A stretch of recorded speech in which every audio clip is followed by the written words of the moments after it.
जय श्री जगन्नाथ। एस्ट्रोलॉजर कृष्णचंद्र नायक चैनल तरफ अगणित दर्शक भानु को मोर कोटि कोटि प्रणाम। आज आलोच्य टिप्स एक सुंदर टिप्स। शनि चलन 2025 मसीहा मार्च मास 29 तारीख शनिवार दिन चलित वर्ष शनि चलनर समय। आज ये टिप्स उपरे आलोचना करने को जाऊँगी। दर्शक बंधु, शनि हेउचंती ग्रहमानक मध्यरे राजा। शनि को कहती जज ग्रह। शनि हेउचंती नवग्रह मध्यरे विचारपति ग्रह। जो माने भल कर्म करिथिबे सेमानक पाई शनि शुभ फल दे थांती। आउ जो माने मंद कर्म खराब कार्य लिप्त रुहंती सेही मानकु शनि अशुभ फल प्रदान करि थांती। तेणु शनि महाग्रह हेउचंती श्रेष्ठ विचारपति ग्रह, जे कि राशि बलय मध्यरे 30 डिग्री अतिक्रम करिबा पाई शनि को 2.5 वर्ष समय लगी थाए। शनि होचंती बलय ग्रह।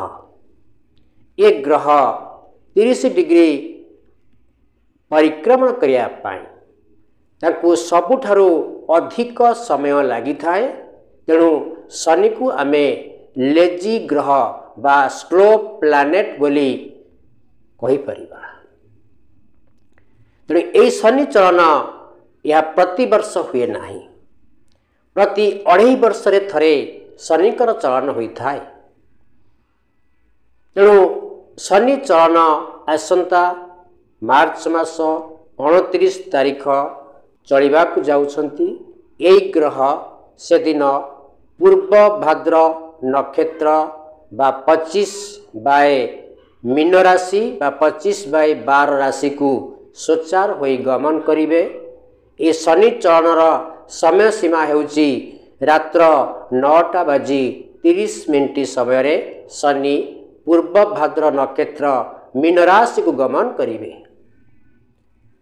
तेणु ये शनि चलन रहुची सेमानक मध्यरु विशेष भाव रे वृष, मिथुन, तुला एवं मकर राशि पई अत्यंत शुभदायक हेबो।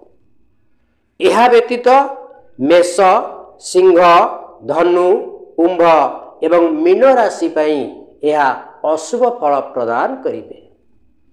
तेणु मेष राशि पई कौन अशुभ रहिबो ना विशेष करी यह अनर्थ अनिष्ट घटाइबो मेष राशि उपरे।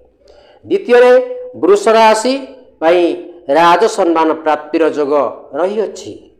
तृतीय रे मिथुन राशि पई रोगरु मुक्ति एवं शांतिप्रद प्रदान करिवे शनि।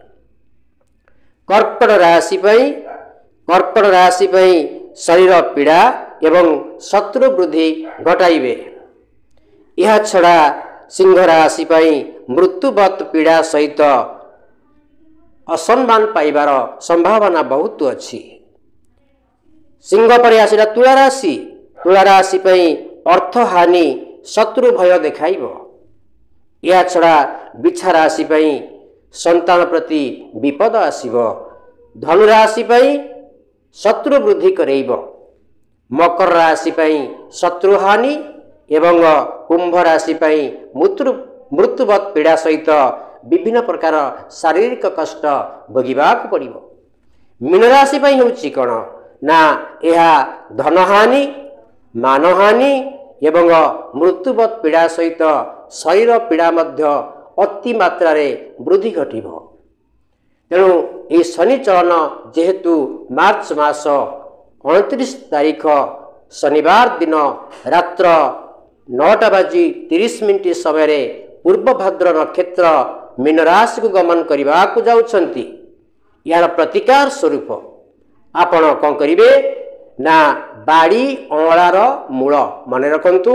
बाड़ी अँलार मूल अष्ट धातुरे निर्मित होइथिबा कौनसी कवच किंबा डेउरिया किंबा लौह पदार्थ रे तैयारी होइतिबा डेउरिया किंबा स्टील पात्र रे बा स्टील जिनिस रे तैयारी होइतिबा कोनसी डेउरिया रे बाड़ी अँलार मूल को यथाविधि निमंत्रण करी एथिरे पुराई पुरुष लोक माने हेले कला सूत्रे डाहण बाहुरे धारण करंतु एवं नारी माने हेले सेमाने कला सूतारे बाम बाहुरे धारण कले शनिकर अशुभ फल परिवर्ते शुभ फल प्रदान करिवे।